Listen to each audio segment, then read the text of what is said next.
개인회생 사무실에서 수임료 대출을 요구받았다면 안전한지, 기록에 남는지, 법적으로 문제가 없는지 총정리. 개인회생을 준비하는 과정에서 가장 많이 받는 질문 중 하나가 바로 변호사 선임료를 대부업에서 대출받으라고 하는데 괜찮나요? 입니다. 최근 개인회생 업무를 하는 일부 법률사무소나 법무사는 수임료 대출을 연계하거나 연대보증 약정서를 요구하는 경우가 있어 이를 제대로 이해하지 못한 채 진행하면 불필요한 법적 리스크에 노출될 수 있습니다. 오늘은 실제 의뢰인분들이 가장 궁금해하는 수임료 대출의 법적 구조, 기록 여부, 위험성, 주의 포인트를 전문적으로 정리해드립니다. 1. 변호사 수임료 대출이란 무엇인가? 개인회생 절차를 의뢰할 때 변호사 선임 비용이 부족한 의뢰인을 위해 법률사무소가 대부업체와 제휴해 수임료를 대신 내주고 의뢰인이 대부업체에게 할부로 상환하는 방식입니다. 즉, 구조는 다음과 같습니다. 대부업체 변호사 사무소로 수임료 지급 의뢰인 대부업체에 매달 상환변호사 개인회생 사건 진행. 이 방식 자체는 원칙적으로 불법이 아닐 수 있습니다. 다만 이자율이 과도한지, 불법 추심 가능성이 있는지, 개인정보 연대보증 요구가 적절한지, 대부업 등록업체인지, 중개수수료가 불법인지 등을 반드시 확인해야 합니다. 2. 기록에 남는가?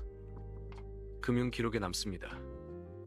의뢰인이 대부업체에서 돈을 빌리면 이는 일반적인 대출 거래와 동일하게 처리됩니다. 따라서 대출 기록이 남고 신용점수에 영향이 갈 수 있으며 개인회생 접수 후 변제 계획에 포함해야 합니다. 즉, 기록 안 남는다는 말은 사실과 다릅니다.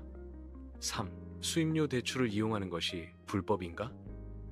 수임료 대출 자체는 불법은 아닐 수 있습니다. 그러나 아래와 같은 경우 불법 요소가 될 수 있습니다. 불법 가능성이 높은 상황변호사 사무소가 직접 대출을 알선하며 수수료 소개비를 받는 경우, 대부업체가 등록되지 않은 무등록 대부업인 경우, 이자율이 법정 최고금리한 20%를 초과하는 경우, 연대보증인을 강제로 요구하는 경우, 기록 안 남아요 등 사실과 다른 말로 오도하는 경우.